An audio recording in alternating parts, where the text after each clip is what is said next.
Alhamdulillahi Rabbil Alamin. Wassalatu wassalamu ala asyrafil anbiya'i wal mursalin wa ala alihi wa ashabihi ajma'in. Subhanaka la ilma lana illa ma 'allamtana innaka antal alimul hakim. Allahumma rabbana aftah bainana wa baina qaumina bil haqqi wa anta khairul fatihin. Rabbi shrah li sadri wa yassir li amri wahlul 'uqdatam min lisani yafqahu qawli. Allahumma rabbi yassir wa la tu'assir.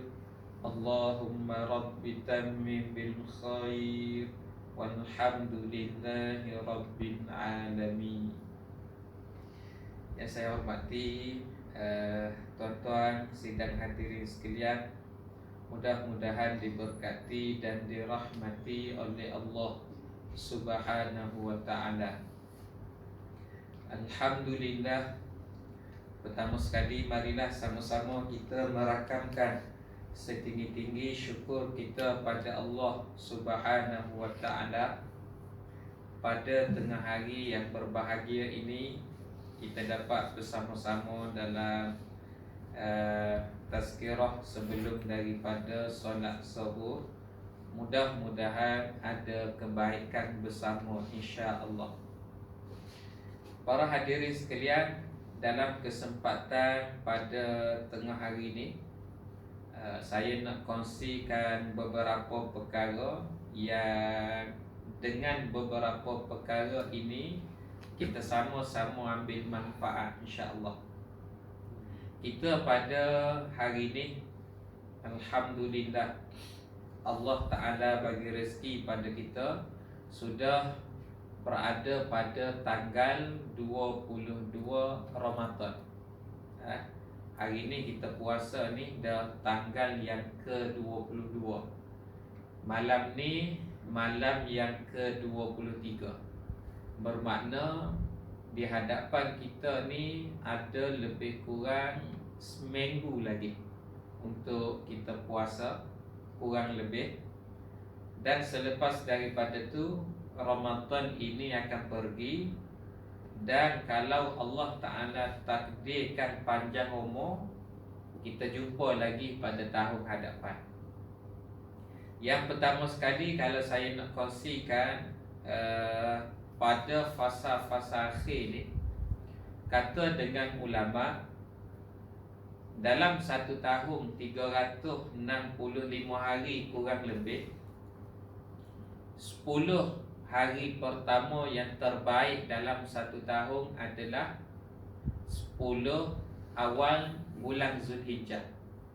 Dalam satu tahun yang terbaik dalam satu tahun tu, 365 hari tu adalah 10 hari awal bulan Zulhijjah.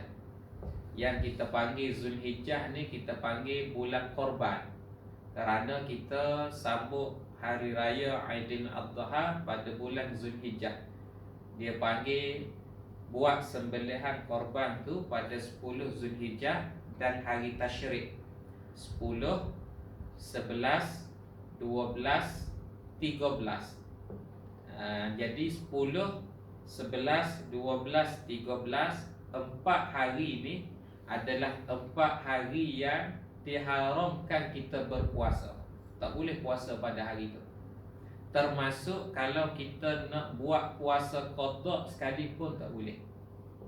Sebab dia hari larangan untuk berpuasa. Kalau pada waktu semayang, kita belajar semayang, ada waktu semayang ni dia panggil waktu larangan semayang. Macam contoh lepas solat subuh, larangan untuk semayang. Lepas solat asar, larangan waktu semayang. Tapi kalau kita nak buat solat qada pada waktu tu, boleh ke tidak? Boleh. Jawabnya boleh. Kerana semayang lain.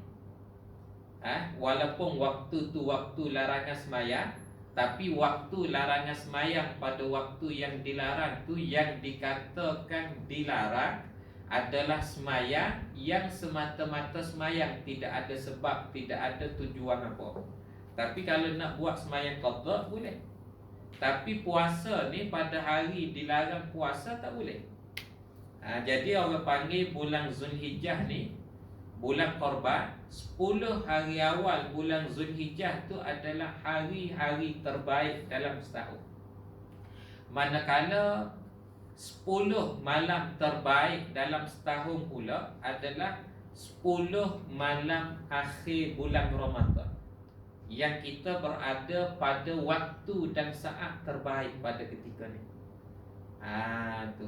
Jadi para jemaah sekalian, saya dan kita semua sekarang ni berada dalam fasa 10 malam terbaik. Kita dah lepas dah 3 malam. Malam yang ke-20, malam ke-21, malam yang ke-22. Baki di hadapan kita ada 7 malam lagi. Jadi ambil kesempatan elok-elok. Baik. Kemudian kata ulama, siang hari terbaik dalam satu tahun, dalam setahun tu siang hari terbaik adalah siang hari Arafah, yang jatuh pada tanggal 9 Zulhijjah. Kalau saudara kita yang buat haji di Mekah, 9 Zulhijjah adalah hari mereka berwukuf di Arafah. Sehingga kan betapa besar, betapa agungnya hari wukuf di Arafah. Kita yang tidak diberi rezeki mengerjakan haji pada tahun tersebut disunatkan berpuasa dan memperbanyakkan doa pada hari tersebut. Kenapa? Kerana siang hari Arafah adalah siang hari terbaik dalam satu tahun. Kemudian malam hari yang terbaik dalam satu tahun adalah malam Lailatul Qadar, yang kata pandangan daripada imam kita, Imam Syafi'i. Imam Syafi'i kata Lailatul Qadar ini berlaku pada malam yang ke-21. Kalau ikut yang pertama ni malam ke-21 lepas dah lah, sebab 2 hari lepas. Dan Imam Syafi'i kata boleh jadi juga berlaku pada malam yang ke-23. Kalau malam 23 maknanya bila? Maknanya malam ni. Baik, saya ambil sikit pasal Lailatul Qadar. Quran kata Lailatul Qadri khairum min alfi syahr. Lailatul Qadar itu lebih baik daripada 1000 bulan. Kalimah yang Quran guna kalimah Lailatul. Dalam ilmu bahasa Arab, bila sebut malam ni dia panggil Al-Lailu ataupun Lailun. Lailu malam. Siang dia panggil Naharun. Dah. Quran kata inna fi inna fi khalqis samawati wal ard wa ikhtilafil laili wan nahar la ayatin li ulil albab. Pada kejadian langit bumi, pada pertukaran siang malam. Lailu maknanya malam, tapi Lailatul Qadar kalimahnya Lailatul, malam juga. Tapi apa beza Lailun dengan Lailatul? Dalam surah Al-Isra ayat yang pertama kita baca ketika Isra Mi'raj, Subhanalladzi asra bi'abdihi lailan. Dia tak sebut Lailatul. Kata ulama, Lailun maknanya sebahagian malam.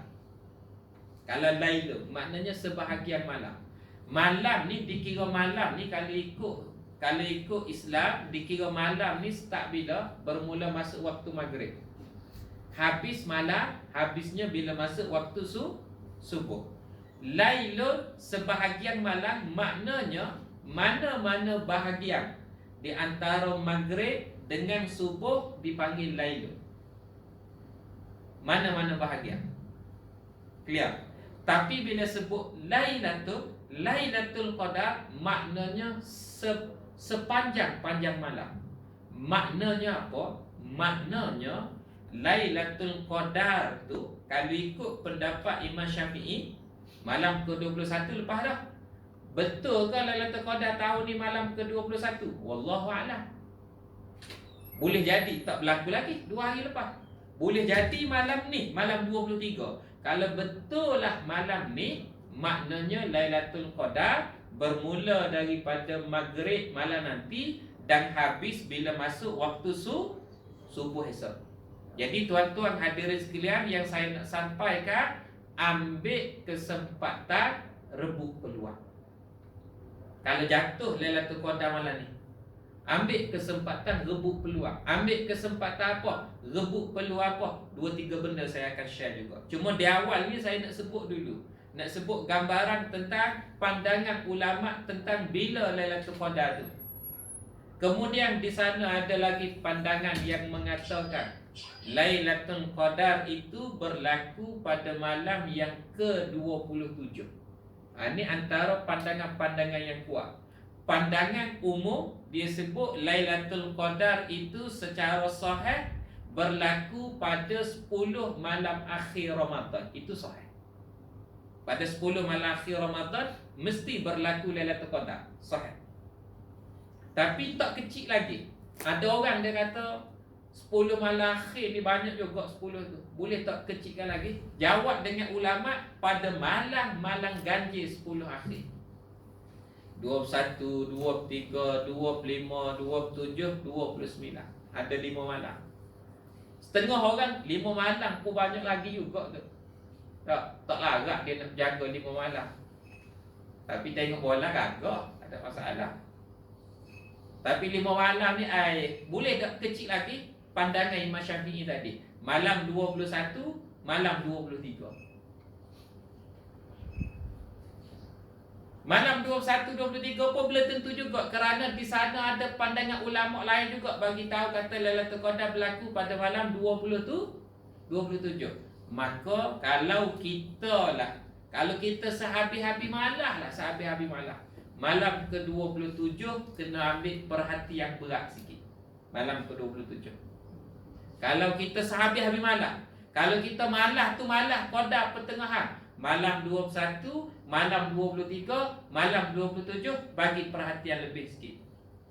Kalau kita ni malam Qadar tahan sikit, malam 21, malam 23, 25, 27, 29, bagi perhatian lebih sikit. Kalau kita ni jenis kategori rajin, tapi kategori rajin hak biasa, 10 malam akhir bagi perhatian lebih. Kalau kita ni jenis rajin, tapi Qadar rajin kita ni Qadar sederhana, masuk pertengahan yang sebut nisfu Ramadan, bagi perhatian lebih. Nak tahu mana masuk nisfu Ramadan ni? Dalam mazhab Syafi'i, masuk nisfu Ramadan, imam mula baca doa kunut dalam sembahyang witir. Sekala tu bila dia kata as-salatul witri asabakumullah atiru wa majidu wa azimu, bila masuk nisfu Ramadan, waqnutu syahrakum syahras siyami rahimakumullah. Tu bila. Jadi bila kita dengar ada kalimah atiru wa majidu wa azimu waqnutu, kita faham start pada malam ni mula nak baca doa ku.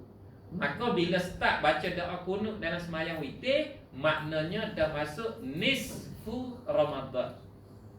Ibarat kalau orang belum berlari, di awal tu dia berlari biasa-biasa, bila masuk pertengahan ni dia mula bagi perhatian serius dah. Pasal bila nak makin hujung, dia nak capai, nak menang tu, maka dia pecut sungguh hak.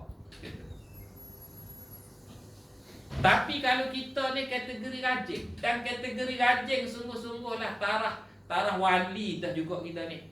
Malam pertama 1 Ramadan lagi kita dah menghidupkan malam. Allahu Akbar. Dan orang yang tahap ni, dia menghidupkan malam, dia bukan sekadar menghidupkan malam pada bulan Ramadan, habis Ramadan pun dia akan tetap berqiyamulai menghidupkan malam. Kerana dia menghidupkan malam, dia nak dapat redha Allah. Cuma bila masuk Ramadan ni, Allah bagi ganjaran lebih sikit. Kita akan berasa lebih sedap, lebih manis, lebih nikmat, lebih ringan. Kenapa? Kerana janji Nabi bila masuk Ramadan, syaitan diikat, menyebabkan musuh yang selama ni duk belenggu tubuh badan kita kurang sikit. Kalau pada musim-musim biasa, hari-hari biasa tu berat. Nak mujahadah, nak lawan ni berat. Pasal apa? Syaitan duk keliling ni. Bila masuk Ramadan, taiko kepala gangster syaitan ni diikat. Menyebabkan kita jadi rasa ringan sikit, rasa senang sikit, rasa mudah sikit. Jadi para hadirin sekalian, bila berada pada fasa 10 hari akhir Ramadan ini, rebut peluang, ambil kesempatan. Allah Ta'ala beri kepada kita kesempatan, Alhamdulillah, sampai ke saat dan waktu ni masih lagi hidup dan kita ada kesempatan Ramadan tahun ni. Ambillah peluang.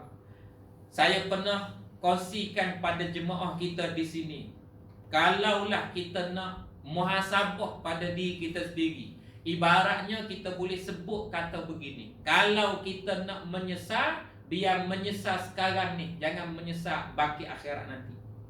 Kalau nak menangis, kalau nak merintih, kalau nak mengeluh, kalau nak meronta-ronta, biar menangis, merintih, mengeluh, mengadu sekarang di antara kita dengan Tuhan.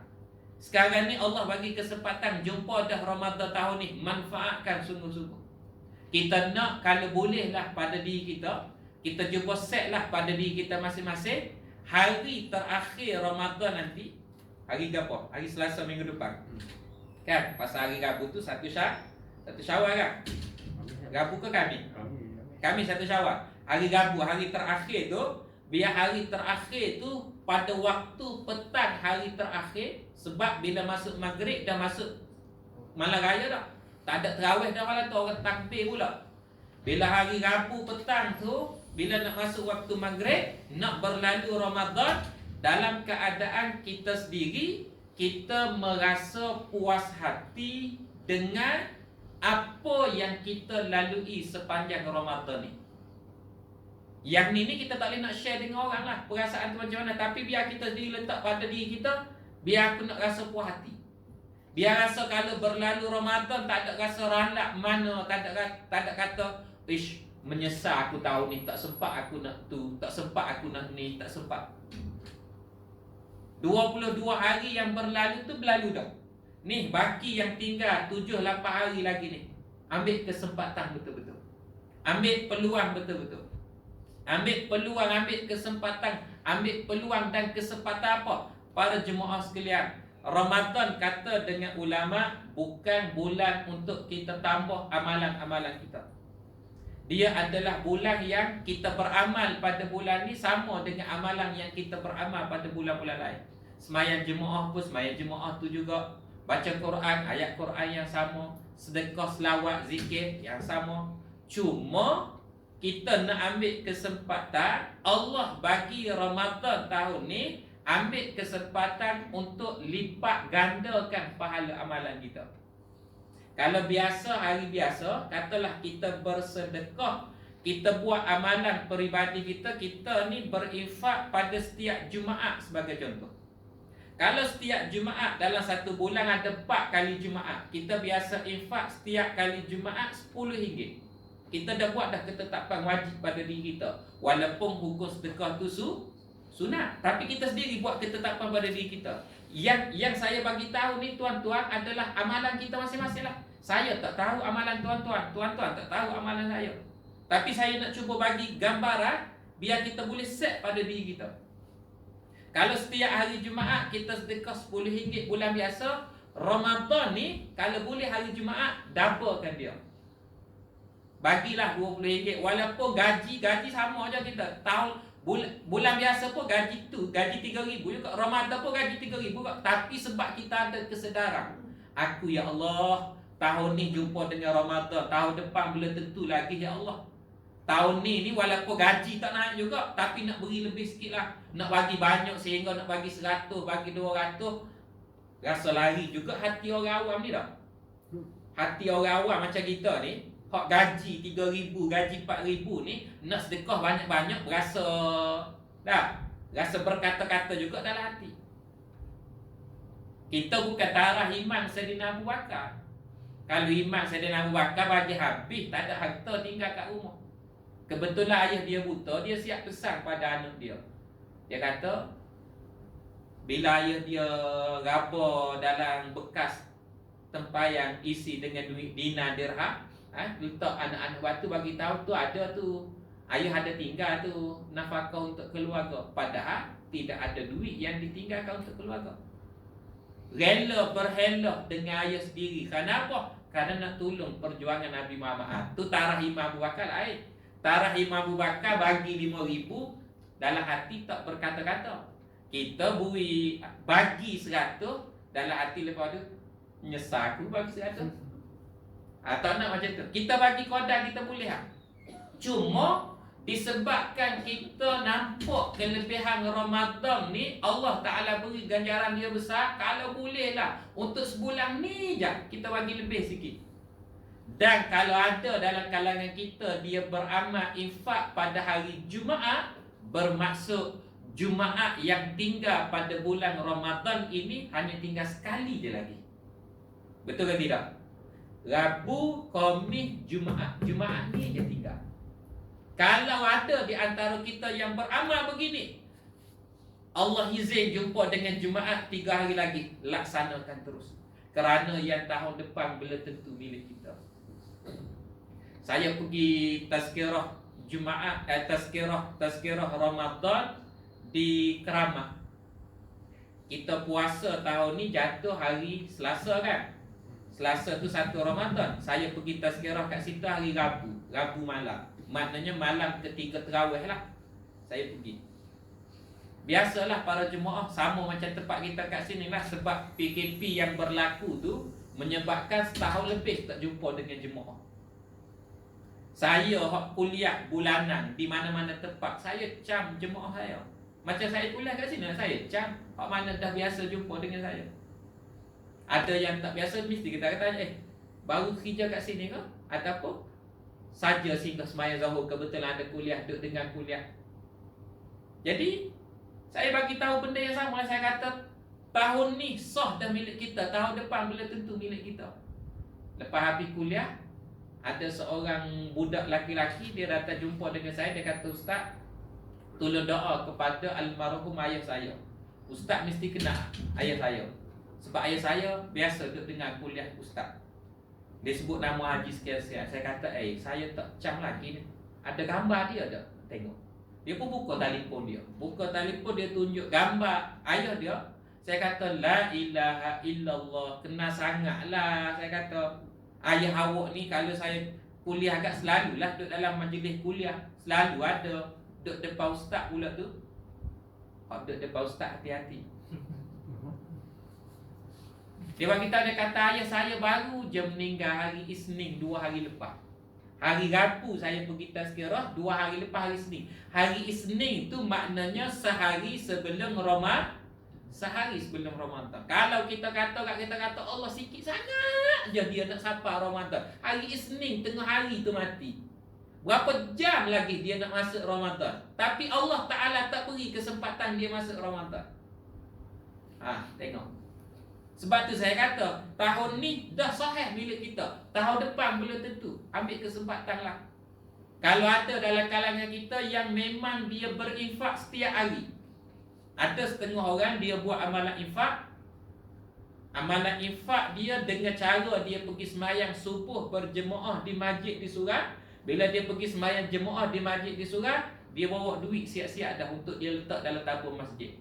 RM1 ke RM5 ke, terpulanglah pada masing-masing. Katalah dia bawa RM5. Setiap pagi sebelum dia nak turun pergi kerja, dia bangkit awal, sembahyang subuh di Surau, sembahyang subuh di masjid, dia bawa dah RM5 untuk dia infak dalam tabung masjid. Kerana dia nak ambil berkat doa malaikat pada waktu pagi. Malaikat ganti harta orang bersedekah tu. Dah. Katalah hari biasa dia biasa bawa RM5 setiap hari. Untuk Ramadan ni jangan untuk sebulan, bawa RM10. Bawa RM10. Nak bawa banyak-banyak tak mampu juga kita bawa RM10. Pasal apa? Pasal kita nak lipat gandakan pahala amalan kita. Kalau musim biasa kita baca Quran, biasa baca Quran, qadar ni selang 2-3 hari sekali baca Quran. Untuk Ramadan ni tiap-tiap hari baca Quran. Walau sesibuk mana pun kita. Sebenarnya sibuk tu menjadi penghalang kepada nafsu je. Nafsu ni memang dia suka benda-benda macam tu. Kata dengan ulama, sebenarnya untuk baca Quran ni tak semestinya sibuk ke lapang. Kita sendiri yang kena cari masa untuk baca Quran. Bukannya kita nak tunggu sehingga kita ni tak sibuk baru nak baca Quran. Dalam pada sibuk boleh baca Quran. Maknanya kalau Allah Ta'ala izin pada diri dia, walaupun dia sibuk, dengan dia niat nak baca Quran, dia boleh baca Quran. Warzuqna tilawatahu ana al-laili wa atrafan nahar. Ya Allah, rezekikan kepada kami boleh baca Quran, sama ada di siang harinya, sama ada di malam harinya. Jadi ambil kesempatan. Jadi peluang yang ada di hadapan kita ni, carilah pada diri masing-masing untuk lipat gandakan pahala amalan masing-masing. Yang kedua, para jemaah sekalian, rebutlah peluang, ambil kesempatan berbaki yang ada ini untuk memperbanyakkan istighfar dan taubat kita kepada Allah Subhanahu wa taala. Ambil kesempatan. Dalam doa-doa yang kita biasa dengar imam kita baca doa, ustaz-ustaz kita baca doa Ramadan ini, diulang-ulang lagi doa ni. Allahumma innaka afuwun karim tuhibbul afwa fa'fu anna. Sebahagiannya tambah lagi, wa an walidina wa an jami'il muslimina wal muslimat wal mu'minina wal mu'minat. Tapi doa pada hadis yang Nabi ajar pada Sayyidatina Aisyah, ketika mana Aisyah bertanya pada Nabi, dia kata, ya Rasulullah, kalau Allah Ta'ala izinkan kata kami jumpa dengan Lailatul Qadar, apa yang kami kena buat pada malam tu? Nabi kata, ucaplah, sebutlah, maknanya banyaklah doa pada Allah, minta pada Allah. Nabi ajar pada Aisyah dengan doa yang berbunyi, Allahumma innaka afuwun tuhibbul afwa fa'fu anni. Pada lafaz yang Nabi ajar tidak ada kalimah perkataan karim. Hak biasa kita dengar, Allahumma innaka afuwun karim. Habis itu macam mana ustaz? Boleh dua-dua, tak ada masalah. Nak beramal Allahumma innaka afuwun tuhibbul afwa fa'fu anni pun boleh. Allahumma innaka afuwun karim tuhibbul afwa fa'fu anni pun boleh, kerana karim pun nama Allah. Tak ada masalah. Yang tak bolehnya tak beramal mana-mana, tak baca doa. Pasal orang kita ni dia kadang-kadang kelang kabut, duk gaduh hak tu boleh, hak ni tak boleh. Yang tak boleh je hak tak baca. Sama juga selawat dalam sembahyang. Ustaz nak selawat Allahumma salli ala sayyidina ke, ataupun Allahumma salli ala Muhammad, tak ada sayyidina. Jawabnya boleh dua-dua. Hak tak bolehnya tak selawat ya. Sama juga tadi, hak tak boleh tak. Dalam doa yang masyhur tu Nabi ajar, Allahumma innaka afuwun. Ya Allah, sesungguhnya kau Tuhan yang maha pemaaf. Tuhibbul afwa, kamu suka memaafkan. Fa'fu anni, tolong maaflah diri kami ya Allah. Para jemaah sekalian, berapa puluh tahun dah kita hidup atas dunia ni, kalau tolak dengan baki 15 tahun sebelum balik, maka baki yang tinggal tu 15 tahun ke, 17 tahun ke, 20 tahun ke, 30 tahun ke. Dalam 30 tahun, 25 tahun kita hidup ni, banyak mana ada salah yang kita buat dengan Tuhan. Yang tahu tentang diri kita ni hanya kita dengan Tuhan. Yang Allah tak pernah dedah kepada mana-mana di kalangan hamba dia. Kita tak semayang, berapa waktu kita tak semayang, tak ada orang tahu. Tak. Masa kecil-kecil dulu, masa kita tipu mak ayah kita tak puasa dulu, tak ada orang tahu. Kita ada tengok, kita ada layari laman web yang lucah, yang merapu-merapu, yang mengarut-mengarut, tak ada orang tahu. Dan kalau bini isteri pasangan kita pun tak tahu. Kita dengar rating di Malaysia kan, daripada tahun lepas PKP yang pertama, rating orang yang surf laman web lucah ni meningkat secara mendadak. Boleh tengok data tu. Dan dia boleh detect pula daripada kalangan umur berapa, Bukan daripada kalangan remaja sahaja, bahkan di kalangan orang-orang dewasa pun duk melayari lama wek lucah. Padahal kita kata dengan usia dewasa tu pada logiknya majoriti dah berkahwin lah. Jarang kita dengar orang umur berapa dah bang? Umur 40 kahwin dah? Tak kahwin lagi, jarang kita dengar. Ada berlaku umur 40 tak kahwin kan? Tapi jarang lah, makna majoriti dah kan. Kalau dia kata dia umur 14 tahun tak kahwin lagi, iyalah juga muka 14 tahun tu baru duduk sekolah. Baru duduk sekolah. Dan kita pula rasa terkejut 14 tahun kahwin dah. Oh kahwin dah. Kita pula terkejut umur 14 tahun dah kahwin. Yang majoriti peringkat umur dewasa ni duk layari lama wek lucah. Pasal apa? Pasal masa PKP banyak masa duduk kat rumah. Masyarakat kita, umat Islam di Malaysia, para jemaah sekalian sangat tenang dari segi akhlak berkaitan dengan benda ni. Jadi kita kena sedar, kalau kita bawa pada diri kita pun banyak salah silap kita dengan Tuhan. Bila kita nak minta maaf ni? Bila kita nak minta ampun pada Allah ni? Tak ada bila lah, sekarang lah. Ambillah kesempatan masing-masing, sama ada siang harinya, malam harinya, waktu yang Nabi bagi tahu ketika berpuasa ini mustajab doa di sisi Allah, mintalah ampun pada Tuhan. Ya ayyuhallazina amanu tubu ilallahi taubatan nasuha. Wahai sekalian orang beriman, bertaubatlah kamu kepada Allah dengan taubat yang nasuha. Taubat nasuha itu dengan makna bila mana kita bertaubat, merasa insaf, merasa menyesal di atas perbuatan kita, kita berazam yang kita tak nak ulangi lagi. Sama ada pada dosa-dosa peribadi yang berkait dengan perkara-perkara mungkar, sama ada berkait dengan hal-hal muamalah. Kalau kita berniaga, kalau kita ada hubungan muamalah dengan orang, sewa menyewa, pajak gadai dan sebagainya, maka perbaiki benda tu. Betulkan balik kompas kehidupan. 2. Yang ketiga, para jemaah sekalian, ambil kesempatan berbaki 7-8 hari yang tinggal ini, rebutlah peluang memperbanyakkan doa-doa kita kepada Allah Subhanahu wa taala. Doa ni saya selit juga sikit pada tengah hari ini nak beri gambaran pada kita. Orang kita ni kadang-kadang bila sebut doa, dia hanya nampak doa itu kebaikan untuk diri sendiri sahaja. Betul dah tu, untuk diri sendiri. Sebab Nabi ajar pada kita banyak minta doa. Allahumma inna nas'aluka ridhaka wal jannah wa na'udzubika min sakhatika wan nar. Minta untuk kita. Betul dah tu, bagus dah tu.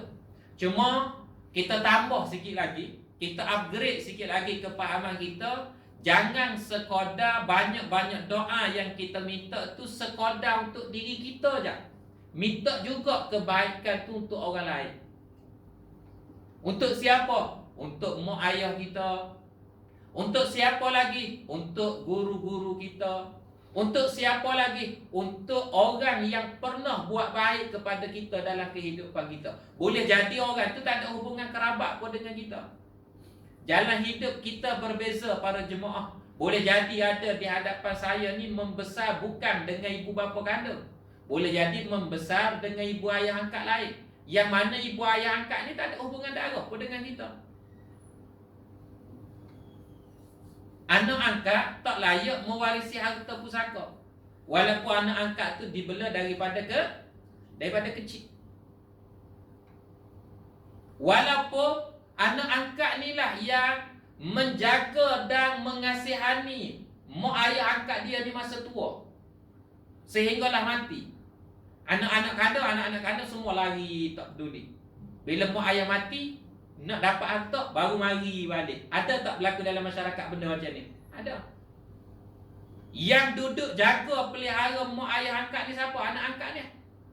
Sebab tu saya bagi tahu tadi, jalan cerita hidup kita ni tak sama. Ada orang Tuhan buat begini, ada orang begini, ada orang begini. Disebabkan tak sama ni lah, Islam ajar pada kita supaya jangan sekadar minta kebaikan tu untuk kita. Bahkan panjangkan doa kebaikan tu untuk orang lain juga.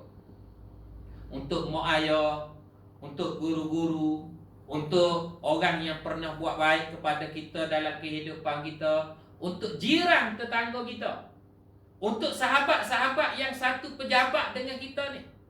Teralah kalau kita boleh buat muhasabah gini, masing-masing jawab. Pernah ke tidak kita, sepanjang kita berkawan dengan kawan-kawan satu office dengan kita, pernah tak kita doa kebaikan untuk kawan-kawan satu office dengan kita? Agak-agak lah. Bukan bermaksud bila kita tak doa tu satu salah. Tak, bukan. Saya tak kata satu salah. Saya tak kata apalah tuan-tuan ni celakot. Saya tak kata macam tu. Saya pun sedang muhasabah pada diri saya juga. Kita pernah tak doa kebaikan untuk jiran-jiran kita yang duduk berhampiran dengan kita? Ya Allah, tolong luaskan rezeki jiran tetangga aku, ya Allah. Bagi sehat tubuh badan mereka, ya Allah. Tolong jaga jiran tetangga aku daripada sebarang balak musibah, ya Allah. Pernah doa macam tu? Jarang kita. Yang kita banyak doanya, ya Allah bagi rezeki, bagi aku kaya, ya Allah bagi aku sehat. Tak? Salah? Tak salah Macam saya kata tadi, tak pernah salah. Cuma saya nak bawa datang gambaran pada kita supaya kita memanjangkan doa-doa kebaikan ni kepada orang lain juga. Dan jadikanlah benda ni sebagai satu amalan. Amalan apa? Kita tidak pernah merasa kedeku, merasa bakhil untuk doa kebaikan untuk orang lain. Nabi jamin dalam satu hadis. Nabi kata bila mana seseorang saudara dia doa kebaikan untuk saudara dia yang lain, malaikat yang berada di samping dengan dia akan bagi tahu kepada orang berdoa tu, untuk kamu seumpama yang kamu doa kepada saudara-saudara kamu juga. Dan biasanya doa untuk saudara-saudara kita, untuk orang lain ni biasa kita dengar kalau imam kita ataupun ustaz-ustaz kita baca, ada kalimah wali jami'il muslimina wal muslimat. Tu lah.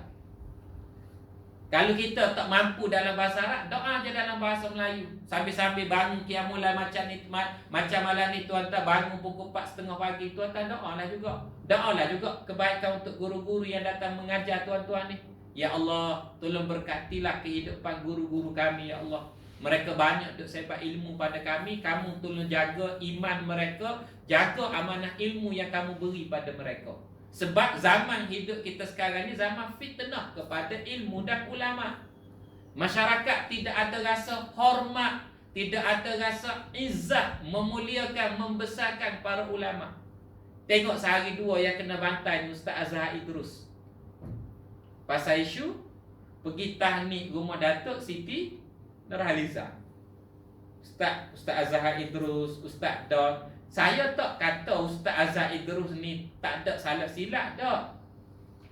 Ada salah silap. Tapi kalau kita tengok dalam Facebook, di laman-laman sosial, netizen ni guna gaya bahasa makian yang Masya Allah. Kalau kita tengok tak sanggup kita. Subhanallah.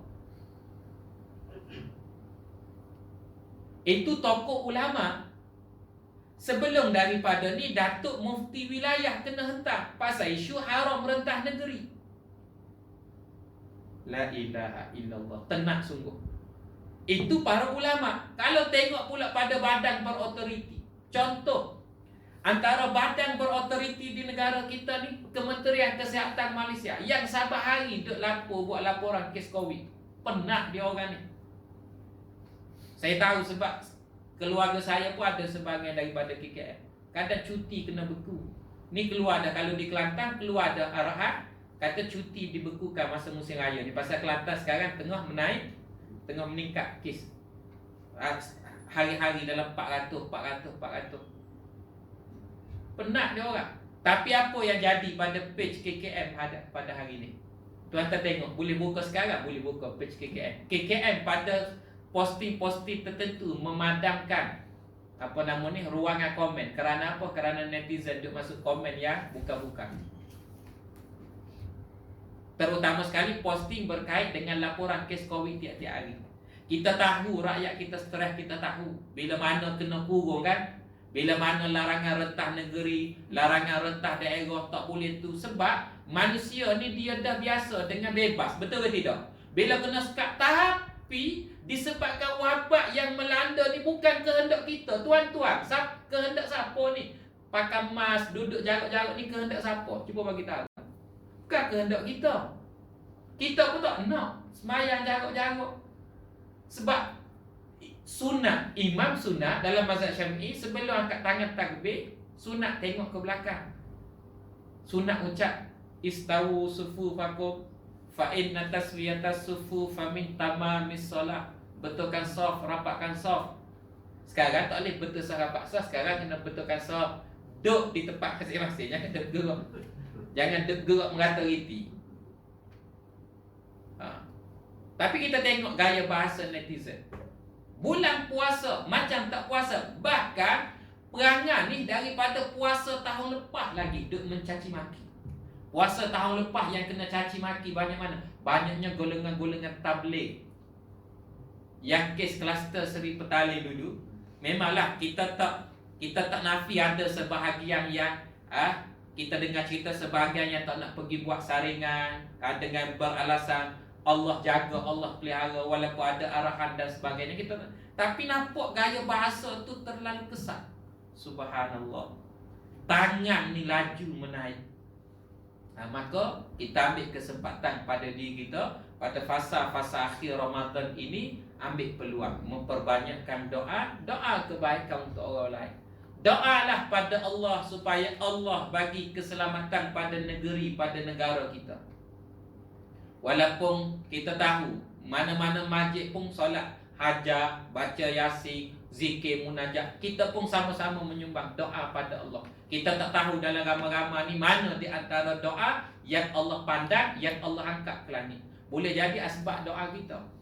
Kalau saya boleh kongsi pada jemaah di akhir ni, di antara yang saya cuba amal lah, di antara benda yang saya cuba amal, kalau saya nak share, saya nak kongsi, kod-kod ada dalam kalangan sahabat kita pun nak beramal. Di antara benda yang saya amal adalah sering kali juga saya minta di tempat-tempat saya kuliah, surau, masjid, jabat tempat saya kuliah, saya akan minta kepada jemaah untuk tolong doa kebaikan untuk saya. Dengan maksud, kalau kita ziarah kawan-kawan kita, kita jumpalah orang-orang baik, orang-orang soleh, jangan kita lupa untuk minta dia tolong doa untuk kita. Nabi sendiri minta pada Muaz masa Muaz bin Jabal nak dihantar ke Yaman. Nabi minta pada Muaz tolong doakan kami. Padahal logik akal, Muaz bin Jabal dengan Rasulullah berdoa mana lagi mustajab? Rasulullah tapi Rasulullah minta Muaz bin Jabal doa pada Nabi. Maknanya nak minta doa orang tu, doa kebaikan. Dan saya Alhamdulillah setakat pengalaman hidup, Allah Ta'ala bagi rezeki pada saya 5 orang kahwin umur 22, 10 tahun dah saya kahwin. Jangan kira umur saya berapa.